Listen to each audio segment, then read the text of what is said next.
ఈరోజు గవర్నమెంట్ హాస్పిటల్కి వచ్చి మేము ఎంక్వైరీ చేస్తే అన్ని హాస్పిటల్లో కూడా ఎల్లమంచిలి, అనకాపల్లి, విశాఖపట్నం ఇలా చుట్టుపక్కల ఉన్నటువంటి పెద్ద గవర్నమెంట్ హాస్పిటల్ ఏవైతే ఉన్నాయో, అలాగే ప్రైవేట్ హాస్పిటల్ ఏమున్నాయో ఎంక్వైరీ చేస్తే వాళ్ళు చెప్పిన విషయం ఏంటంటే ఎక్కువ శాతం మంది అనారోగ్యంతో వస్తున్న వాళ్ళలో 78 నుండి 80% మంది బ్యాడ్ హ్యాబిట్స్ ఉన్న వాళ్ళే వస్తున్నారు.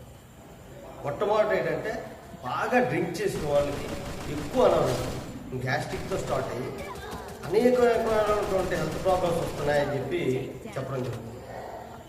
మన శరీరానికి ఆరోగ్యమైనటువంటి పోషకాలని ఇచ్చే పరిస్థితి ఈ రోజుల్లో లేదు.